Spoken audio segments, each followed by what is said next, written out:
Hello दोस्तों, मैं सचिन अरोड़ा एक बार फिर से आप सभी लोगों का स्वागत करता हूं अरोड़ा एजुकेटर के इस ऑफिशियल यूट्यूब प्लेटफॉर्म पे। कैसे हैं आप सभी? I hope you all are doing great. आज के इस सेशन में हम लोग बात करने वाले हैं UP PCL assistant accountant computer O level के मोस्ट इंपॉर्टेंट क्वेश्चंस पर। जैसे कि इसके प्रीवियस वाले सेशंस में हम लोगों ने प्रीवियस ईयर क्वेश्चन पर भी बात करी थी, एक्सपेक्टेड क्वेश्चंस पर भी हम लोगों ने बात करी थी। यहाँ पर हम बात करेंगे मोस्ट इंपॉर्टेंट क्वेश्चंस पर, वो क्वेश्चन जो एग्जाम में आते ही आते हैं, जिस पैटर्न पर बेस्ड आपका क्वेश्चन पेपर सेट किया जाता है, उस पैटर्न पर जो क्वेश्चन अक्सर एग्जाम में देखे जाते हैं, उन्हीं क्वेश्चंस को आज मैं आपके लिए कंपाइल करके लाया हूँ। बहुत ही इंपॉर्टेंट क्वेश्चंस हैं। देखिए, लेकिन एक जो चला आ रहा है हर बार एग्जाम में कि कैंडिडेट कंप्यूटर के पेपर को क्वालिफाई ही नहीं कर पाते। ऐसा क्यों होता है? जब इसको मैंने एनालाइज किया तो इसके पीछे का रीजन देखिए बहुत क्लियर कट तरीके से नजर आया। कैंडिडेट ये सोचते हैं कि यूपी पीसीएल में जो कंप्यूटर है वो सिर्फ क्वालिफाइंग नेचर का है, और उनके मन में होता है कि आउट ऑफ 50 क्वेश्चन 25 क्वेश्चन अगर सही हो जाएं तो हम क्वालिफाई हो जाएंगे। तो उनका टारगेट यहाँ पर कितना होता है? 25 का। तो अगर आप टारगेट ही 25 लेकर चलेंगे तो कभी भी आप 25 स्कोर नहीं कर पाएंगे। आप अगर टारगेट 45 लेकर चलेंगे तो आप बिल्कुल 100% क्वालिफाई करेंगे। तो इसका मतलब यहाँ पर जो आपका माइंडसेट है कंप्यूटर को लेकर कि इसको सिर्फ क्वालिफाई करना है, इसको भूल जाइए। आप मान के चलिए कि कंप्यूटर में आपको 50 में से कम 45 मार्क्स लेकर आने हैं। इसको इस तरीके से ट्रीट करिए। अगर आप इस पेपर को इस तरीके से सीरियस होकर ट्रीट करेंगे तो नो डाउट आप इसमें क्वालिफाई भी करेंगे, और वो भी बहुत अच्छे मार्क्स में।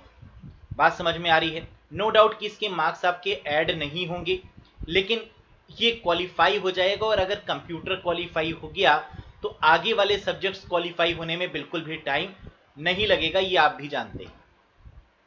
तो चलिए यहां पर बात कर लेते हैं मोस्ट इंपॉर्टेंट क्वेश्चंस की। Have a look. साथ ही साथ हम आपको ये भी बता दें कि कंप्यूटर के ओ लेवल को लेकर हमने यहाँ पर बैच भी स्टार्ट कर दिया है। तो आपकी बहुत पॉजिटिव रिस्पांस यहाँ पर देखने को मिली है। अगर आप भी अभी तक कनेक्ट नहीं हुए हैं इस बैच से, तो ये बैच 15 अक्टूबर से स्टार्ट हो चुका है, और आप भी इस बैच से कनेक्ट हो सकते हैं।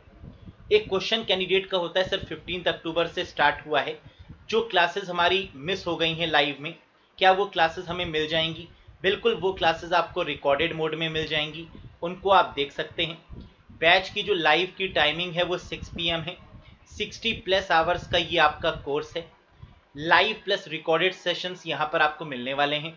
चैप्टर वाइज एक्सप्लेनेशन आपको मिलेगा, कई सारे एमसीक्यूज आपको मिलेंगे, प्रैक्टिस एमसीक्यूज मिलेंगे, एज वेल एज जितने भी प्रीवियस ईयर के क्वेश्चंस हैं उस पर फिक्स पैटर्न पर क्या स्ट्रेटजी आपकी रहेगी, कैसे आप उन क्वेश्चंस को करेंगे, ये सब आपको यहाँ पर गाइड किया जाएगा। और एग्जाम तक यहाँ पर रिवीजन भी आपको करवाया जाएगा। तो इसका मतलब ओवरऑल ये परफेक्ट बैच है। इस बैच से कनेक्ट होने के बाद में आपको किसी दूसरी बुक से भी पढ़ने की रिक्वायरमेंट यहाँ से बिल्कुल भी नहीं होगी। सिर्फ इस बैच को अगर आपने अच्छे से पढ़ लिया, पीडीएफ से रिवाइज कर लिया, तो ये सफिशिएंट है। इसके अलावा और कोई भी सोर्स को आपको देखने की रिक्वायरमेंट नहीं होगी। कैसे ज्वाइन करना है इस बैच को? तो डिस्क्रिप्शन बॉक्स में और कमेंट बॉक्स में जब आप देखेंगे तब आपको एक लिंक वहां पर मिलेगा, बाय लिंक, जिसके थ्रू आप इसको इनरोल कर सकते हैं, ज्वाइन कर सकते हैं। ज्वाइन करने के बाद आपके पास में मेल आ जाएगा, उस मेल के थ्रू आप इस बैच को एक्सेस कर सकते हैं। बाकी अगर कोई भी कंफ्यूजन है, कोई क्वेरी है आपकी, तो दिए हुए नंबर पर डायरेक्टली आप मुझसे बात भी कर सकते हैं इस बैच को लेकर। क्लियर है? तो चलिए शुरू करते हैं आज के सेशन को। देखते हैं क्या क्या क्वेश्चंस हैं। ये रहा पहला क्वेश्चन आपके स्क्रीन के ऊपर। तो देखिए, सी लैंग्वेज से कई सारे क्वेश्चंस भी एग्जाम में देखने को मिलते हैं। जैसे ये क्वेश्चन बहुत पॉपुलर है, और इसी पैटर्न पर आपको एक क्वेश्चन एग्जाम में जरूर देखने को मिलेगा। लिखा हुआ है hash include studio dot h int x is equals to 40 semi colon int main, फिर ब्रैकेट स्टार्ट है, int x is equals to 20 print f percentage d comma x return 0। पूछा गया है कि इसका आउटपुट क्या आएगा। देखो बहुत ही सिंपल है। यहाँ पर int x is equals to 40 main से पहले डिक्लेयर कर दिया गया है, लेकिन जो फंक्शन एग्जीक्यूट होता है वो हमेशा मेन के बाद होता है। तो इसका मतलब जो x इज इक्वल्स टू 40 है, इसका कोई भी यूज यहां पर नहीं होगा, क्योंकि प्रोग्राम आपका एग्जीक्यूट कब होगा, जो मेन के बाद लिखा गया है वही आपका एग्जीक्यूट होगा। तो मेन के बाद में जो इंटीजर की वैल्यू है x इज इक्वल्स टू 20, और प्रिंटफ पर भी आपने क्या किया है, इसी वैल्यू को प्रिंट करवाया है x में। तो आंसर क्या आ जाएगा, 20 इज द आंसर। समझ में आ गया। तो इस क्वेश्चन में ये लोग क्या करते हैं, x इज इक्वल्स टू 50 कर देते हैं, नीचे print f x is equals to integer की वैल्यू चेंज कर देते हैं, और इसी पैटर्न पर क्वेश्चन एग्जाम में दे देते हैं। तो याद रखिएगा कि अगर ऐसा क्वेश्चन आएगा तो जो प्रिंट एफ के वैल्यू के ऊपर जो इंटीजर वैल्यू गिवन है वही आपका आंसर होगा, जो मेन फंक्शन को इंडिकेट कर रहा होगा। क्या ये बात क्लियर हो गई? Very good. नेक्स्ट देखिएगा, just a minute. Yes, this is the question. तो नेटवर्क से ये क्वेश्चन आ गया है, विच of the following is not a valid network topology. इसका मतलब आपको टोपोलॉजीज भी अच्छे से पढ़नी होंगी। यहाँ पर टोपोलॉजीज की अगर हम बात करें तो टोटल कितनी टोपोलॉजीज होती हैं, तो बस, स्टार, रिंग, ट्री, मैश और हाइब्रिड, ये अलग अलग तरीके की आपकी टोपोलॉजीज होती हैं। तो कह रहा था इनमें से कौन सी टोपोलॉजी नहीं है, तो जिगजैग कोई भी टोपोलॉजी नहीं होती। टोपोलॉजी का मतलब क्या होता है, इसको समझिएगा। नेटवर्क में कंप्यूटर्स को किस तरीके से अरेंज किया जाए, दैट इज कॉल्ड टोपोलॉजी, जिससे कि जो पाथ है वो शॉर्टेस्ट रहे, यानी एक कंप्यूटर से दूसरे कंप्यूटर में जो डेटा पहुंचने का जो रास्ता है, जो जरिया है, वो कम डिस्टेंस पर हो। इस चीज को ध्यान में रखते हुए, या शॉर्टेस्ट पाथ आप कह सकते हैं, इसको ध्यान में रखते हुए टोपोलॉजी को बनाया जाता है। समझ में आ गया। तो एक तरीके से आप कह सकते हैं कि physical arrangement of a computer is called topology. एक बार फिर से, physical arrangement of a computer that is called topology, so that a shortest path must consider, यानी पाथ कैसी होनी चाहिए इस केस में, शॉर्टेस्ट। Very good. नेक्स्ट देखिएगा, what is the full form of MPEG. MPEG आप लोग ने सुना होगा, जैसे MP3 फॉर्मेट होता है ऑडियो के लिए, वीडियो के लिए MP4 फॉर्मेट होता है। ये जो MP3 और MP4 ये जो फॉर्मेट हैं, ये MPEG से ही निकले हुए हैं। तो MPEG का मतलब क्या होता है, that is moving pictures expert group. और जब भी हम मूविंग पिक्चर की बात करते हैं तो इसका मतलब हम वीडियो की बात करते हैं, हम ऑडियो फाइल्स की बात करते हैं। तो MP3 और MP4 जो फॉर्मेट्स हैं वो MPEG के ही सब फॉर्मेट्स हैं। तो that is stands for moving picture expert group. Clear है? नेक्स्ट देखिए, which of the following HTML tag is used to define an ordered list item. HTML आपको बहुत अच्छे से पढ़ना होगा, यहाँ पर काफी सारे क्वेश्चन देखने को मिलते हैं। तो कह रहा है HTML में ऑर्डर्ड लिस्ट के लिए कौन सा टैग यूज होता है। ऑर्डर्ड लिस्ट के लिए OL का यूज होता है, और अनऑर्डर्ड लिस्ट के लिए UL का यूज होता है। OL for the ordered list and UL for the unordered list. Ordered list का मतलब क्या है, जैसे कि हमने यहाँ पर लिख भी दिया है। ऑर्डर्ड लिस्ट का मतलब है जैसे 1 2 3 4 5 6 7 8, इस तरीके से नंबर्स के फॉर्म में, या ABCDEFGH अल्फ़ाबेट के फॉर्म में।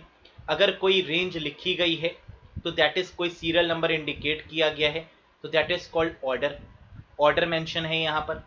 और अनऑर्डर्ड लिस्ट के केस में किसी भी तरीके के अगर सिंबल्स का यूज करते हैं, जैसे डॉट का यूज करते हैं, कोई एरो का यूज करते हैं, या टिक का यूज करते हैं, तो ये हो गया आपका अनऑर्डर्ड लिस्ट। बात समझ में आ गई। तो ये डिफरेंस होता है ऑर्डर्ड में और अनऑर्डर्ड में। Is that clear to everyone? आप कह सकते हैं अनऑर्डर्ड लिस्ट में बुलेट्स का यूज होता है ना। ये भी अगर आप बोलेंगे तो गलत नहीं होगा कि अनऑर्डर्ड लिस्ट में बुलेट्स का यूज होता है, जबकि ऑर्डर्ड लिस्ट के केस में नंबर्स और अल्फाबेट्स का यूज होता है to show the particular serial number. Clear है? नेक्स्ट देखिए, which of the following statement about SRAM is true. कह रहा है स्टैटिक रैम का कौन सा स्टेटमेंट ट्रू है। देखिए, रैम आपकी दो तरीके की होती है, एक डायनेमिक और एक स्टैटिक। डायनेमिक रैम जो होती है ये हमारे कंप्यूटर्स में मिलती है, जो हमारे कंप्यूटर्स में रैम लगी हुई है वो डायनेमिक है। स्टैटिक रैम का यूज होता है कैश मेमोरी को बनाने के लिए। किसके लिए? कैश मेमोरी को बनाने के लिए स्टैटिक रैम का यूज होता है। तो यहाँ पर क्या दिया हुआ है कि स्टैटिक रैम स्लोअर है? नहीं, स्टैटिक रैम तो फास्टर है डी रैम से। एस रैम चीपर है? बिल्कुल नहीं, एस रैम ज़्यादा कॉस्टली है, क्योंकि ये फास्ट है तो ये ज़्यादा कॉस्टली होगी। S RAM needs to be refreshed continuously? बिल्कुल नहीं, डायनेमिक रैम को बार बार रिफ्रेश होने की रिक्वायरमेंट होती है, तो ये स्टेटमेंट भी गलत है। S RAM has a long data life time. S RAM की जो लाइफ टाइम होती है, यानी जो एक्सपेक्टेंसी रेशियो है, लाइफ रेशियो है, वो क्या है? ज़्यादा होती है। बात बिल्कुल सही है, that is the correct one. तो फोर्थ आपका बिल्कुल करेक्ट आंसर यहाँ पर होगा। नेक्स्ट देखिएगा, which of the following is a communication protocol for mail servers to transmit email over the internet? कह रहा है ईमेल को भेजने के लिए कौन सी प्रोटोकॉल का यूज होता है? बहुत ही सिंपल क्वेश्चन है। तो जब भी आप कोई भी मेल भेजते हैं तो इस केस में SMTP का यूज होता है, सिंपल मेल ट्रांसफर प्रोटोकॉल का यूज होता है।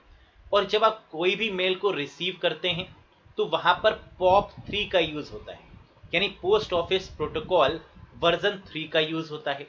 तो SMTP for sending the mail, whereas POP3 for receiving the mail. बात समझ में आ गई? नेक्स्ट देखिएगा, which of the following is the default authentication mode for IIS? देखिए IIS क्या है? ये एक सर्वर है बेसिकली। ये एक ऐसा सर्वर है जिसका यूज माइक्रोसॉफ्ट के द्वारा किया जाता है। तो कह रहा है विच of the following is the default authentication mode for IIS? अगर IIS माइक्रोसॉफ्ट यूज करता है तो माइक्रोसॉफ्ट का ही प्रोडक्ट का नाम यहाँ पर आएगा, और माइक्रोसॉफ्ट का ही ऑपरेटिंग सिस्टम है विंडोज। तो इसलिए करेक्ट आंसर क्या होगा? That is Windows. Next, which of the following is a multimedia authoring tool? Multimedia देखिए चैप्टर काफी इंपॉर्टेंट है और यहां से क्वेश्चन हर बार आता है। मल्टीमीडिया ऑथरिंग टूल, इनमें से कौन सा ऐसा सॉफ्टवेयर है या कौन सा ऐसा टूल है जो मल्टीमीडिया ऑथरिंग टूल को इंडिकेट कर रहा है? Adobe freehand, adobe flash, CyberLink power director, adobe firework. तो मल्टीमीडिया में आपकी इमेजेस आ जाती हैं, वीडियोस आ जाती हैं, ग्राफिक्स आ जाता है, एनिमेशन आ जाता है, और इसी तरीके से फ्लैश आ जाता है। तो ये एडोब फ्लैश जो कि फ्लैश प्लेयर है, पहले इसका काफ़ी यूज़ होता था। आप जानते होंगे कि आज से कुछ साल पहले, अगर हम बात करें 3-4 साल पहले चले जाइए, तो वहाँ पर अगर आपको यूट्यूब की वीडियोस भी देखनी होती थी तो उसके लिए आपको एडोब फ्लैश प्लेयर को इंस्टॉल करना होता था। कुछ याद आया आप लोग को? है ना, वहाँ पर एक मैसेज आता था लिखकर कि install the flash player, install the Adobe flash player to run the videos, इस तरीके से। लेकिन आजकल ऐसा नहीं होता, क्योंकि जब से HTML 5.0 वर्जन आया है तब से जितने भी ब्राउज़र्स हैं उसमें ऑटोमेटिकली एक तरीके से जो फ्लैश प्लेयर है उसको एम्बेड कर दिया गया है। तो एडोब फ्लैश ये आपका क्या होगा? मल्टीमीडिया टूल होगा। और एडोब फ्लैश प्लेयर को भी रिप्लेस कर दिया है किसने? HTML5 ने। ये नीचे हमने लिख भी दिया है कि HTML5 can be a great replacement for flash player in 2021 में ये एक बड़ा बदलाव देखने को मिला है। क्लियर है? नेक्स्ट देखिए, how many bits are equivalent to 1 nibble? एक निबल में कितनी बिट होती है? तो सबसे स्मॉलेस्ट यूनिट क्या होती है? बिट, बाइनरी डिजिट जिसको बोलते हैं। इसके बाद होती है निबल, देन होती है byte, then kilobyte, megabyte, gigabyte, terabyte, petabyte and so on. तो यहाँ पर सबसे स्मॉलेस्ट यूनिट क्या हो गई? बिट। बिट के बाद क्या होता है? निबल। एक निबल में 4 बिट होती है, तो 1 nibble is equals to 4 bit, that is the correct answer. तो आंसर क्या होगा यहाँ पर? 4 is the correct one. Clear है? जबकि 2 निबल 1 बाइट के बराबर होता है ना। देख लीजिए, एक बाइट में 8 बिट होती हैं, तो 2 निबल जब होंगे तब 1 बाइट वो क्रिएट करेंगे। क्लियर है? नेक्स्ट देखिए, raster images are often called as? क्या रहे, रास्टर इमेजेस को क्या बोलते हैं? देखिए, इमेजेस आपकी 2 तरीके की होती हैं, एक होती है रास्टर इमेज, एक होती है वेक्टर इमेज। तो 2 तरीके की मेनली इमेजेस होती हैं। रास्टर और वेक्टर इमेज में क्या डिफरेंस है, बहुत अच्छे से एक बार समझिएगा। नीचे हमने इमेज लगाई हुई है रास्टर की और वेक्टर की। अगर आप इन दोनों ही इमेजेस को बहुत क्लोजली नोटिस करेंगे, ऑब्जर्व करेंगे, तो आपको पता चलेगा कि वेक्टर इमेज में क्लैरिटी ज़्यादा है और रास्टर इमेज थोड़ी सी ब्लर है। तो यही डिफरेंस होता है वेक्टर और रास्टर के केस में। वेक्टर आपकी क्लियर होती है, रास्टर आपकी कैसी होती है, ब्लर होती है। तो ऊपर पूछ रहा है रास्टर इमेज के केस में यानी ब्लर इमेज के बारे में बात हो रही है। अगर इस इमेज की हम बात करें तो इस इमेज को किस नाम से जाना जाता है, रास्टर इमेज को? तो आंसर है बिटमैप इमेज।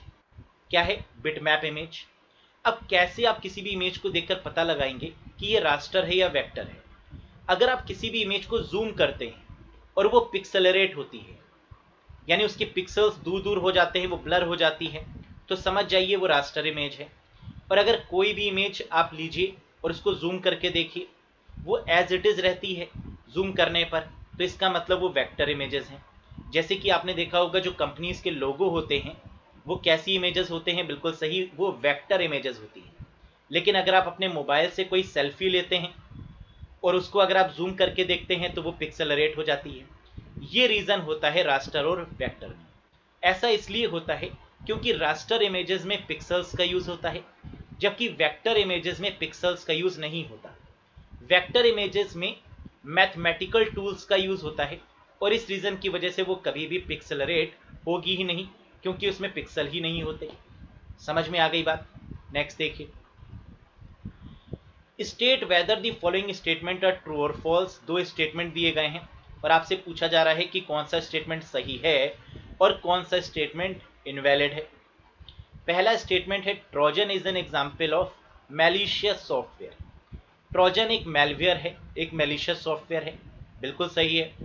दूसरा कह रहा है earlier version of Windows were open source software.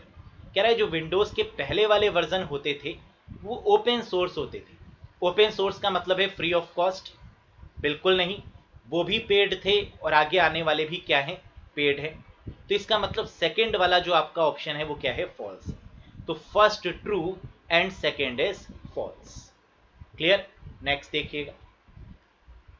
तो देखिए बस कॉन्सेप्ट समझने की रिक्वायरमेंट है।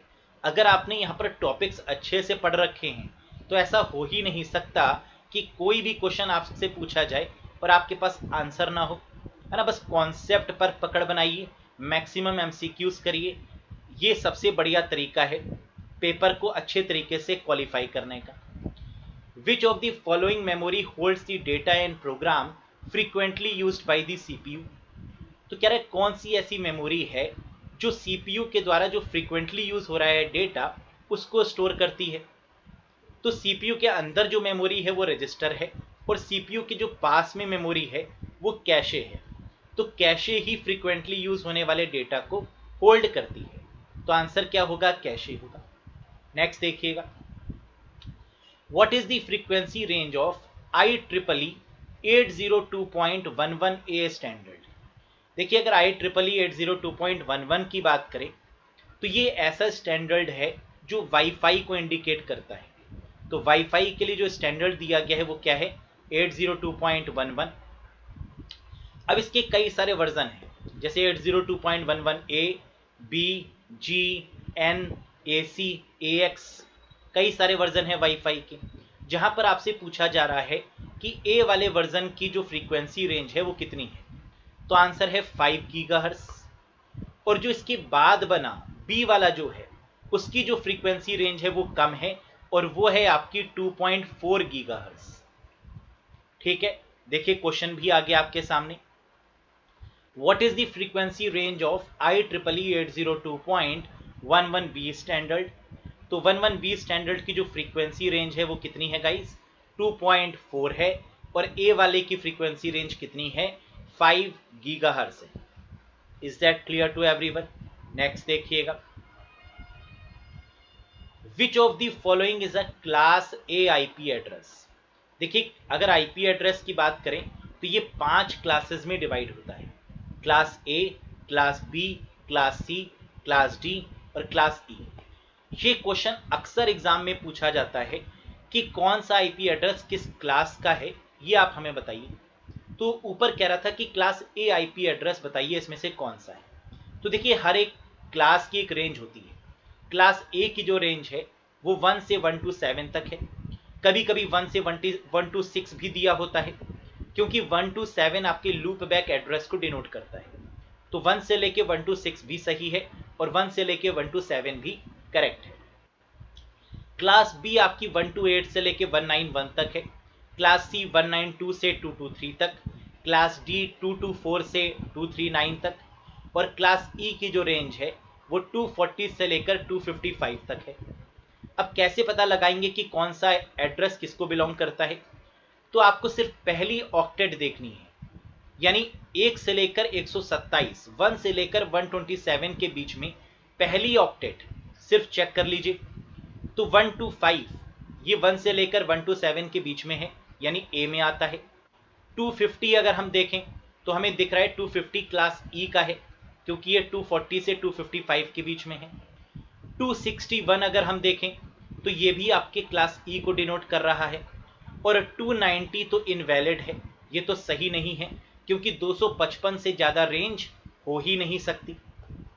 बात समझ में आ रही है? तो 261 भी आपका क्या है, इनवैलिड है ना, क्योंकि 261 भी 255 से ज़्यादा है। तो 261 वाला भी इनवैलिड है और 290 वाला भी आपका इनवैलिड है। जबकि फर्स्ट वाला जो दिया हुआ है ऑप्शन, ये क्लास ए का हो गया, और 250 वाला जो आपका है वो क्लास ई का हो गया है। क्या ये बात आपको समझ में आ गई है? वेरी गुड, आगे देखते हैं। तो यहां से क्वेश्चन बनेगा जरूर, इसलिए इसको जरूर याद रखिएगा कि रेंज आपकी 255 से ज़्यादा नहीं होनी चाहिए। नंबर 1, 255 से जो भी ज़्यादा रेंज का होगा वो इनवैलिड होगा। और इस रेंज को आप याद कर लीजिए, जो इस रेंज में आएगा वो इस क्लास का आईपी एड्रेस होगा। Is that clear to everyone? Next देखिए, which of the following is the smallest unit of data in a computer? तो कंप्यूटर में सबसे छोटी यूनिट आपको बतानी है कौन सी होती है। तो बिट आपकी सबसे छोटी यूनिट है, फिर इसके बाद निबल है, देन बाइट है। तो बिट यहां पर करेक्ट आंसर होगा। नेक्स्ट देखिए, which of the following is a reason for a hacker to use a proxy server? कह रहा है हैकर जो है वो प्रॉक्सी सर्वर का इस्तेमाल क्यों करता है? देखिए, प्रॉक्सी सर्वर का इस्तेमाल इसलिए किया जाता है ताकि हाइड किया जा सके अपनी एक्टिविटी को, हाइड किया जा सके, अपने आप को सिक्योर किया जा सके। तो हैकर चाहता है कि मैं पकड़ा ना जाऊं, है ना, यही तो होगा। हैकर चाहता है कि मैं बड़े ही आसानी से हैकिंग करूं और मुझे कोई पकड़ भी ना पाए। तो इस तरीके की एक्टिविटी को करने के लिए वो क्या करता है, फायरवॉल का यूज करता है, प्रॉक्सी सर्वर का यूज करता है। तो प्रॉक्सी सर्वर क्या करता है, हाइड करता है मैलिशियस एक्टिविटी को नेटवर्क के ऊपर। जैसे आईपी एड्रेस को हाइड कर लेता है वीपीएन के द्वारा, और भी बहुत सारी टेक्निक्स है जिसके थ्रू हैकर अपनी पहचान को छुपा लेता है। क्लियर है? नेक्स्ट देखिएगा, a small image representation of a larger image is called. कह रहा है एक बड़ी सी इमेज की जगह अगर हम छोटी सी इमेज को रिप्रेजेंट करते हैं तो उस छोटी यानी नन्ही मुन्नी सी इमेज को क्या बोलते हैं? Portable network graphic PNG, thumbnail, clip art या बिटमैप? तो यहां पर क्या होगा, थंबनेल होगा। जैसे कि आप वीडियो में देखते हैं, वीडियो के जो स्टार्टिंग में जो एक इमेज लग के आती है जिससे आपको पता चलता है कि ये वीडियो किस पर है, उसे हम बोलते हैं क्या, that is called thumbnail, right? Next देखिएगा, what is the intersection of column and a row on a Microsoft Excel worksheet? कह रहा है वर्कशीट के केस में रोज एंड कॉलम्स का जो इंटरसेक्शन है उसे हम क्या कहते हैं? तो रोज एंड कॉलम्स के इंटरसेक्शन को हम क्या कहते हैं गाइस? सेल कहते हैं। So the place where rows and columns intersect is called cell, और सबसे छोटी यूनिट भी क्या होती है, सेल होती है।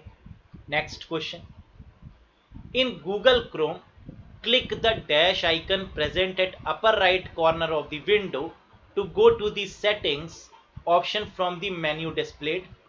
कह रहा है गूगल क्रोम में सेटिंग में कुछ डॉट बने होते हैं, है ना, उसके थ्रू आप जब क्लिक करते हैं तो आप सेटिंग्स में पहुंच जाते हैं और फिर आप उसको चेंज कर सकते हैं जो भी आप करना चाहते हैं। तो ये क्या होता है, 3 वर्टिकल डॉट्स होते हैं। क्या होते हैं? 3 वर्टिकल डॉट्स होते हैं। नेक्स्ट देखिएगा, गीगाबाइट आर इक्विवेलेंट टू, कह रहा है 2408 गीगाबाइट किसके इक्विवेलेंट होता है? तो आप जानते हैं कि एक टीबी में 1024 जीबी होते हैं और 2 टीबी में इसका जस्ट डबल कर दीजिए, 2 से मल्टीप्लाई कर दीजिए 2 टीबी के लिए, 2048 जीबी हो जाएंगे। तो यहाँ पर पूछा गया है 24 गीगाबाइट इज इक्वल्स टू, तो आंसर क्या होगा 2 terabyte, 2 TB is the correct answer. तो बहुत ही सिंपल था। नेक्स्ट देखिए, इन 5th generation computer the VLSI technology was replaced with ULSI। कह रहा है 4th जनरेशन में VLSI का यूज होता है और 5th जनरेशन में ULSI टेक्नोलॉजी का यूज होता है। तो VLSI है वेरी लार्ज स्केल इंटीग्रेशन, जबकि ULSI का मतलब है अल्ट्रा लार्ज स्केल इंटीग्रेशन। तो 4th जनरेशन में VLSI और 5th जनरेशन में VLSI को रिप्लेस कर दिया ULSI ने। So what does the term ULSI stands for? ULSI की फुल फॉर्म क्या है? तो आंसर क्या होगा ultra large scale integration is the correct one. Next देखिएगा, which of the following is not a valid function in MS Excel? Excel का कौन सा वैलिड फंक्शन यहां पर नहीं है? एड, सम इफ, सम, सब टोटल। तो आप जानते हैं ऐड जो है वो वैलिड नहीं है क्योंकि सम होता है, ऐड फंक्शन नहीं होता। तो सम is valid and add is invalid. Clear? Next, what is the minimum zoom level that can be set in Google Chrome? Google Chrome के केस में जो मिनिमम जूम लेवल होता है वो कितना होता है? तो देखिए 3 क्वेश्चन यहां से एग्जाम में बनते हैं। गूगल क्रोम में बाय डिफॉल्ट जूम परसेंटेज कितनी है, गूगल क्रोम की मिनिमम परसेंटेज कितनी है जूम परसेंटेज, और मैक्सिमम जूम परसेंटेज कितनी है? ये तीनों ही आंसर आपको पता होने चाहिए। तो बाय डिफॉल्ट है 100%, मिनिमम है 25% और मैक्सिमम है 500%। यहां पर क्या पूछा था मिनिमम, तो मिनिमम में आपका जो करेक्ट आंसर होगा वो क्या होगा गाइस? बिल्कुल सही, दैट इज 25%। बाय डिफॉल्ट होता तो 100 और मैक्सिमम होता तो 500। नेक्स्ट देखिए, which of the following internet services is used to log on to a remote computer that is attach to the internet? क्या रहा है आपको ऐसी रिमोट सर्विस का नाम बताना है, ऐसी रिमोट प्रोटोकॉल का नाम बताना है जिसका यूज करके हम रिमोटली अपने सिस्टम को किसी दूसरे के सिस्टम से कनेक्ट कर सकते हैं ना। जैसे कई सारे सॉफ्टवेयर्स आते हैं, एमी एडमिन हो गया है ना, इस तरीके से कई सारे सॉफ्टवेयर्स होते हैं जिसके थ्रू हम कनेक्ट हो सकते हैं किसी दूसरे के कंप्यूटर से, और घर बैठ कर ही या ऑफिस में बैठ कर ही बहुत आसानी से दूसरे के सिस्टम को ऑपरेट कर सकते हैं। तो ये पॉसिबल है with the help of a protocol that is called telnet protocol. तो रिमोट की केस में हमेशा याद रखिएगा कि टेलनेट प्रोटोकॉल या टेलनेट आपका करेक्ट आंसर होगा। Next, MS excel file is also known as, कह रहा है एक्सेल की फाइल को और किस नाम से जानते हैं? तो एक्सेल की फाइल बोले या वर्कबुक बोले, बात एक ही है, क्योंकि workbook is a collection of worksheets. कई सारी वर्कशीट के कलेक्शन को हम वर्कबुक बोलते हैं और इसी वर्कबुक को हम MS एक्सेल की फाइल बोलते हैं। क्लियर है? नेक्स्ट देखिएगा, विच ऑफ द फॉलोइंग की combination can be used to add और edit a cell comment in MS Excel? कह रहा है एक्सेल में किसी भी सेल कमेंट को, ध्यान दीजिएगा, किसी भी सेल के ऊपर जो कमेंट होता है उसको एडिट करने की शॉर्टकट की क्या है? तो देखिए 2 अलग अलग क्वेश्चन हैं, एक तो सेल कमेंट को एडिट करना और दूसरा है सेल के कंटेंट को एडिट करना। तो अगर एग्जाम में पूछा जाए कि सेल के कंटेंट को एडिट करना है तो F2 हो जाएगा, और सेल के कमेंट को एडिट करना है तो शिफ्ट के साथ F2 हो जाएगा। क्या ये बात समझ में आई है ना? तो इस केस में आंसर क्या होगा? शिफ्ट के साथ F2, क्योंकि edit a cell comment question में गिवन था। नेक्स्ट देखिए, press dash to create a new document file in MS word. MS word में नई फाइल को क्रिएट करने के लिए किस शॉर्टकट की का यूज करते हैं? तो न्यू फाइल के लिए किसका यूज करते हैं? कंट्रोल के साथ N का। कंट्रोल O करते हैं ओपन करने के लिए, और कंट्रोल N करते हैं न्यू डॉक्यूमेंट फाइल को क्रिएट करने के लिए। बहुत ही सिंपल है। नेक्स्ट देखिए, What is the class of the IP address 223.120.50.10? देखिए फिर से वैसे ही क्वेश्चन देखने को मिल रहा है क्लास ऑफ आईपी एड्रेस से। तो आपको बताना है कि इसमें से ये किस क्लास का आईपी एड्रेस है। तो 223 ये किस रेंज में आ रहा है? क्लास सी की रेंज में, क्योंकि 192 से लेकर 223 तक क्लास सी की रेंज है। तो आंसर क्या हो जाएगा? Class C. बात समझ में आ रही है? तो ये क्वेश्चन एग्जाम में जरूर आएगा। या तो आपसे पूछा जाएगा कि क्लास ए या क्लास बी या क्लास सी एड्रेस इसमें से कौन सी है, ये बताइए। या एक आईपी एड्रेस दिया गया होगा और आपसे पूछा जाएगा कि ये किस क्लास का आईपी एड्रेस है। राइट, क्लियर है? बस इसके लिए आपको क्या करना है, इस आईपी एड्रेस की रेंज को याद कर लेना है। Next,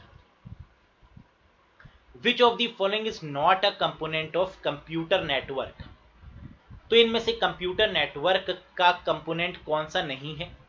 NIC network interface card, ये तो नेटवर्क का कंपोनेंट है।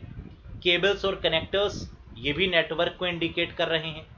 स्विचेस या ब्रिजेस या गेटवेज, ये भी नेटवर्क ही हैं, नेटवर्किंग डिवाइसेस हैं। जबकि प्रिंटर नेटवर्क को इंडिकेट नहीं कर रहा है, ये पेरिफेरल डिवाइस है। राइट, नेक्स्ट देखिएगा। इन MS Word 2016, which of the following is a customizable toolbar that comes with a set of independent command and give you quick access to commonly used command such as save, undo, redo? तो देखिए question में ही answer छुपा हुआ है, quick access कह रहा है। तो आपके टाइटल बार के ऊपर एक बार होती है जिसे हम बोलते हैं क्विक एक्सेस टूल बार, और इसकी मदद से हम ये सारे ही काम कर सकते हैं, जैसे सेव है, जैसे अंडू है, रीडू है। ये सभी काम को हम बहुत ही आसानी से क्विक वे में क्विक एक्सेस टूल बार की मदद से कर सकते हैं। तो ये होता कहाँ पर है?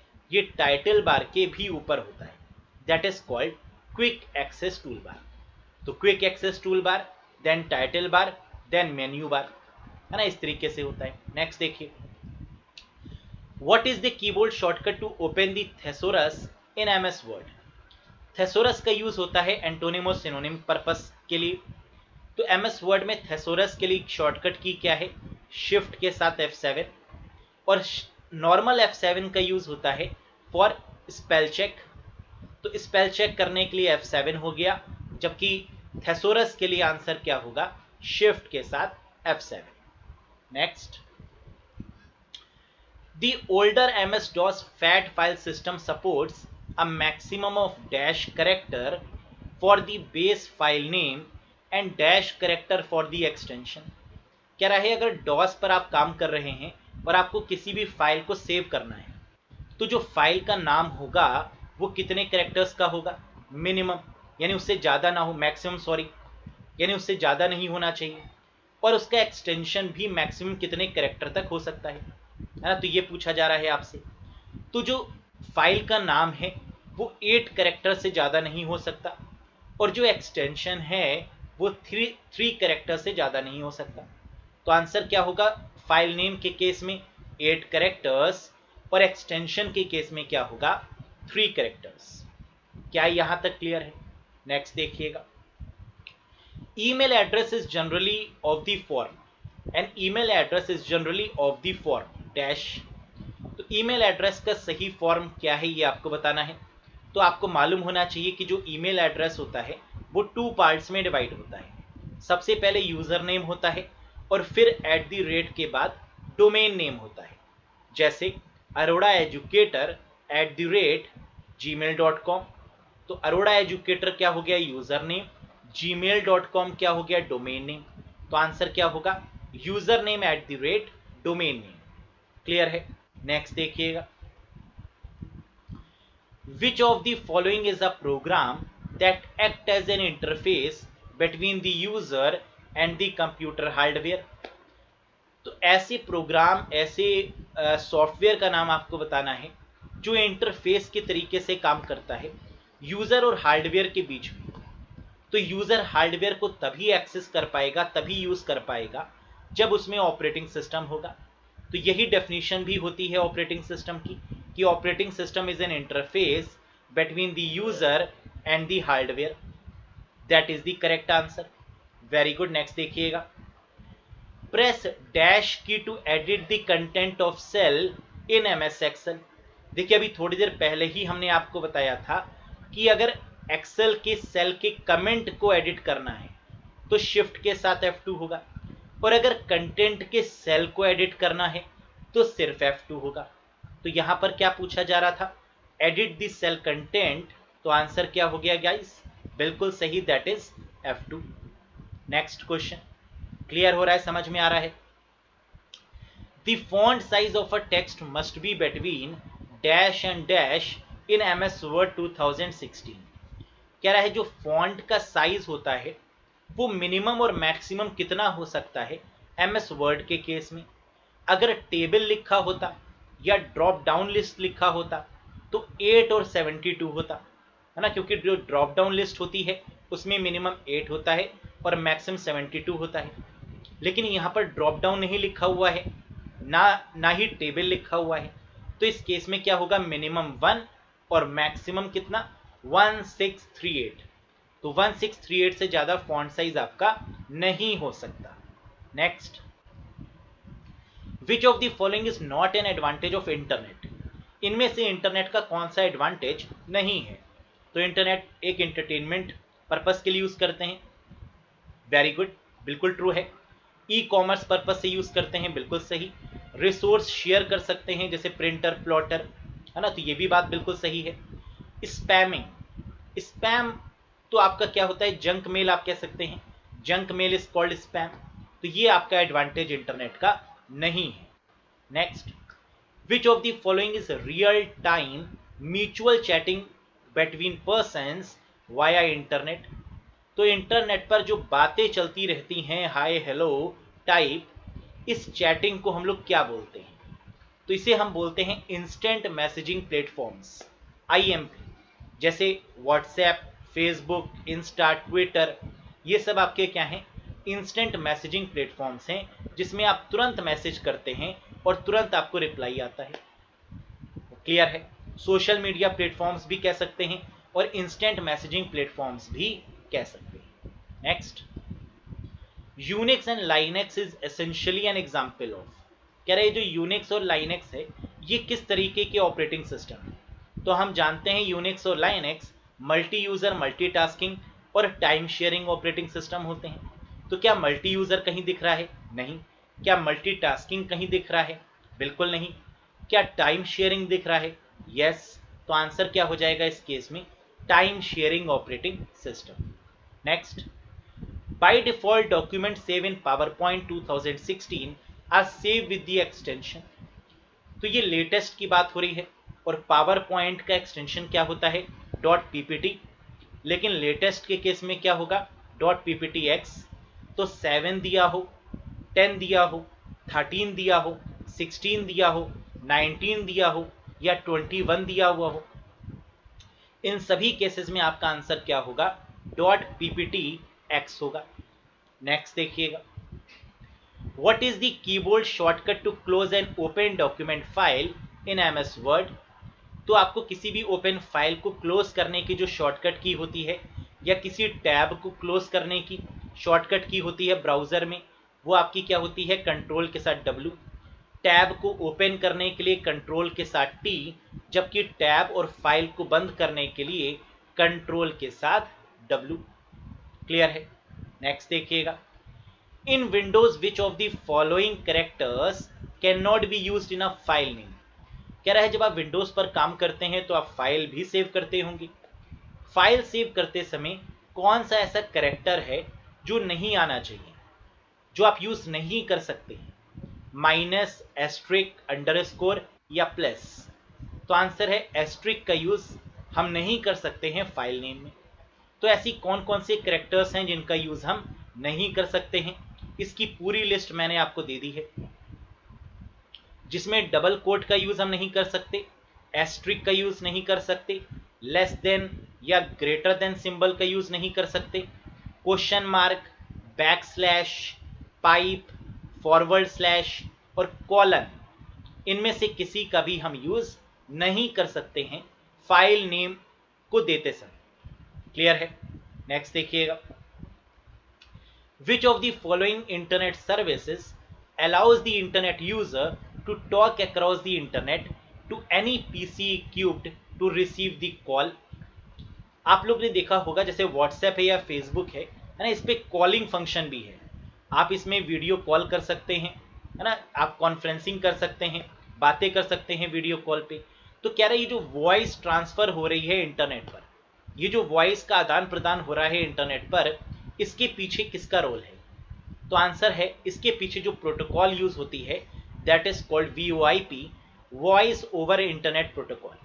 वॉइस ओवर इंटरनेट प्रोटोकॉल, या इसे हम इंटरनेट टेलीफोनी भी कहते हैं। तो इंटरनेट टेलीफोनी कहें या VoIP कहें, that is the correct answer. Next one, which of the following की combination can be used to insert a new worksheet in an MS Excel workbook? कह रहा है वर्कबुक के केस में एक्सेल में आपने देखा होगा कि जो पुरानी वाली वर्कशीट, जो पुरानी वाली एक्सेल शीट होती थी, उसमें 3 बाय डिफॉल्ट शीट्स होती थी और उसके आगे प्लस का सिंबल बना रहता था। लेकिन जो नई वाली शीट्स हैं उसमें बाय डिफॉल्ट एक ही शीट होती है और प्लस का सिंबल बना होता है। तो कह रहे हैं अगर आपको शीट ऐड करनी है तो इसका शॉर्टकट तरीका क्या है? एक तरीका तो यह है कि प्लस पर क्लिक करें तो शीट ऐड होती चली जाएंगी, लेकिन इसका शॉर्टकट तरीका भी है, दैट इज शिफ्ट के साथ F11। F11 का यूज हम करते हैं चार्ट को इंसर्ट करने के लिए। अगर सिर्फ F11 का यूज करेंगे तो उससे चार्ट इंसर्ट हो जाएगा एक्सेल में, और शिफ्ट के साथ F11 करेंगे तो शीट ऐड होती चली जाएंगी, 2 3 4 5 6 7 एंड सो ऑन। क्लियर है? नेक्स्ट देखिएगा, what will be the value of the following MS excel function? बिल्कुल हलवा टाइप का क्वेश्चन दे दिया है कि MS एक्सेल फंक्शन का आपको इसका आंसर बताना है क्या होगा। एवरेज है 245001, तो एवरेज कैसे निकालते हैं? Add the numbers divide the total number, है ना, टोटल कितने वहां पर डिजिट्स दी गई हैं उसको ऐड कर दीजिए उससे, सॉरी डिवाइड कर दीजिए उससे। तो 245001 इसको ऐड करिए, डिवाइडेड बाई 6 करिए, तो 12 डिवाइडेड बाई 6 आंसर क्या आएगा? That is 2। नॉर्मल जैसे आप एवरेज निकालते हैं बस वैसे ही इसका एवरेज निकालना है, and that will be the correct answer. Next, group of 8 bit is called a byte. Very true. कह रहा है 8 बिट के कॉम्बिनेशन को हम बाइट बोलते हैं, तो हाफ बाइट को क्या बोलेंगे? तो अभी हम लोग ने देखा था कि 1 nibble is equals to 4 bit, तो इसका मतलब हाफ बाइट को हम क्या बोलते हैं? 4 बिट या फिर निबल कह सकते हैं। That's why nibble is the correct one. आसान है। नेक्स्ट देखिए, which of the following browser is developed by Apple? ये क्वेश्चन देखिए, कई सारे क्वेश्चन इस तरीके से पूछे जाते हैं कि माइक्रोसॉफ्ट के द्वारा बनाए हुए ब्राउजर का नाम बताइए, गूगल के द्वारा बनाए हुए ब्राउजर का नाम बताइए, है ना, इस तरीके के क्वेश्चन आते हैं। तो एप्पल का यहाँ पर कौन सा होगा गाइस? That is safari. सबसे तेज ब्राउजर कौन सा है ना, इसका नाम बताइए। सबसे फास्ट कौन काम करता है, सबसे सिक्योर काम कौन करता है? तो इन सब के आंसर्स आपके पास होने चाहिए। नेक्स्ट देखिएगा, तो that's all for today guys. ये रहे आपके वो इंपॉर्टेंट क्वेश्चंस जो अक्सर एग्जाम में रिपीट होते हैं, और यहाँ से भी आप देखेंगे कि कई सारे क्वेश्चंस आपको मिलेंगे या इसी पैटर्न पर बेस्ड मिलेंगे। तो अब कोशिश आपको ये करनी है कि जो पैटर्न फिक्स है इसी पैटर्न पर आपको प्रिपरेशन करनी होगी, कि कम से कम ये जो आसान आसान क्वेश्चन पूछे जा रहे हैं ये आपसे मिस ना हो, राइट? क्योंकि बहुत जल्दबाजी में यही आंसर गलत हो जाते हैं, और इसी तरीके के क्वेश्चंस की आपको प्रैक्टिस करनी होगी जो कि O लेवल क्वेश्चंस कहलाते हैं, राइट? तो आई होप कि आपको सेशन पसंद आया होगा। सेशन पसंद आया हो तो लाइक करिएगा, चैनल पर नए हो तो इसी तरीके के वीडियोस के लिए आप सब्सक्राइब कर सकते हैं।